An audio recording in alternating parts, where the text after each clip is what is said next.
Hello, I'm here to talk about the game Anamorphine. But before I get to that, I wanted to talk about mental illness. It's important when you feel isolated or alone or like you want to do something rash. It's important to talk to someone. So below, I've listed a few contact numbers for places that are able to help because it does help to talk to someone. Now back to Anamorphine. This game is definitely an experience. As you play it, you live through someone else's mental illness and tragic depression. The story itself tackles really hard subjects. The game developers know this by putting a disclaimer at the beginning of the game, giving you the option to take out some of the more traumatic parts of the game.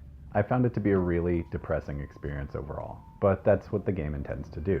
The gameplay itself is also very glitchy, so it can be hard to get through the game with the long load times, and even with those long load times, the game still has glitches. When you move from one room to another, it will often glitch and freeze, but it's enough to really add up and be frustrating. Especially even more frustrating when you're in the same room, moving around the same apartment over and over. It can become really repetitive. It made me lose interest, which the most interesting part of this game are the visuals. You experience really unique looking, flowery, beautiful worlds, and sometimes mountain bike through them, which is kind of weird, but it makes sense when you're playing the game. But other than those flowery, beautiful, modern art looking places and deformed worlds where you're going up strange spiraling staircases, it's actually a very dull game. The people in the game usually don't move, and almost everybody except the main characters are just gray figures, like stock video game characters that they were able to just pose and drop in. It's an interesting technique, especially for a low budget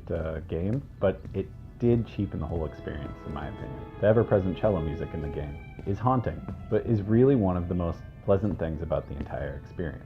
Overall, this is one of my least favorite gaming experiences, unfortunately. It was true to its concept and made me feel connected to someone else's mental health issues and trauma and depression, but ultimately that's not what I'm looking for in a gaming experience. So I found it to be pretty off-putting in general and left me thinking about the game and depression in my own life for days after.